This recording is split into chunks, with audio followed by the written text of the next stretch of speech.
서울 용산구 한남동에 월세를 놓은 A씨는 오랫동안 임대료를 연체한 세입자를 상대로 명도소송을 진행해 승소 판결을 받았습니다. 세입자가 명도소송에서 패소했음에도 건물에서 나가지 않는 경우 건물주의 신청에 따라 명도소송 강제집행이 진행될 수 있습니다.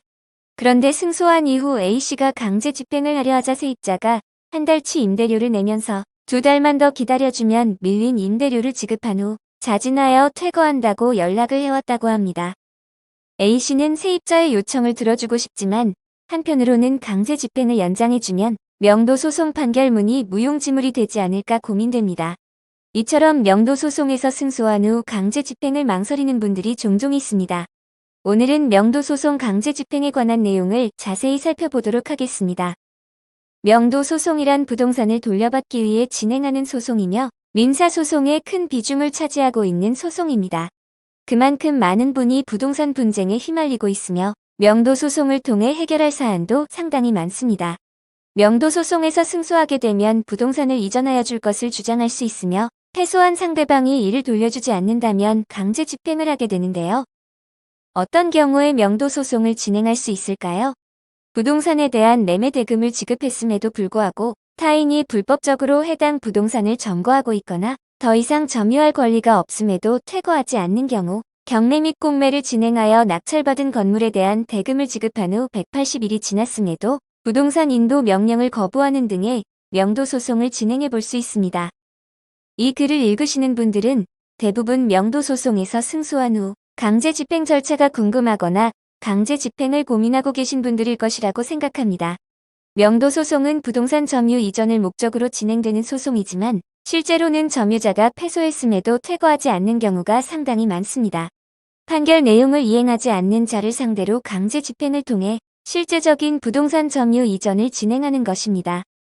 앞서 소개해드린 기사 내용처럼 강제 집행을 망설이시는 경우 명도소송 강제 집행의 시효나 연장에 대하여 궁금하실 텐데요. 명도소송 판결문이 소유권에 기한 승소 판결이라면 일정한 조건하에 영구적으로 강제 집행이 가능합니다. 또한 명도소송 강제 집행의 시효는 10년으로 정해져 있지만 이후에도 시효 연장을 위한 판결을 받는다면 강제 집행이 가능합니다. 세입자의 부탁에 강제 집행을 망설이신다면 위 내용을 확인하셔서 대응하시길 바랍니다. 아직 명도소송을 진행하지 않은 분들이라면 소송 전에 내용 증명을 통해 퇴거를 요구해 볼 수 있습니다. 내용 증명을 통해 좀 더 원만하게 해결되는 경우도 있으므로 활용해 보시는 것이 좋습니다. 내용 증명만으로 법적 효력이 생기는 것은 아니기 때문에 상대방이 계속해서 퇴거를 거부할 수 있지만 소송에서 상대방에게 공식적으로 퇴거 요청을 했다는 사실을 입증할 증거자료로 충분히 활용될 수 있습니다. 하지만 점유자가 소송 진행 중에 제3자에게 점유권을 넘기게 된다면 명도소송에서 승소하더라도 기존 점유자에 대한 강제 집행은 의미가 없어집니다.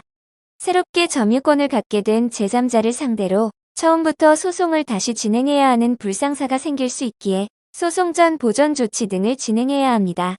법적 지식이 부족한 개인이 홀로 명도소송 강제 집행을 준비할 경우 수많은 변수에 대응이 어려워 원하는 결과를 끌어내기 어려울 수 있습니다. 명도소송 강제 집행 등 부동산 소송이나 분쟁 대응을 준비하고 있다면 부동산 전문 법률사무소 AL로 연락해 주시길 바랍니다. 법률사무소 AL에서는 부동산 전문 변호사가 카카오톡과 네이버 톡톡을 통해 실시간 무료 법률 상담을 도와드리고 있습니다. 부동산 사건 경험을 다수 보유한 전문가와의 상담을 통해 가장 효율적인 방법으로 분쟁을 해결해 보시길 바랍니다.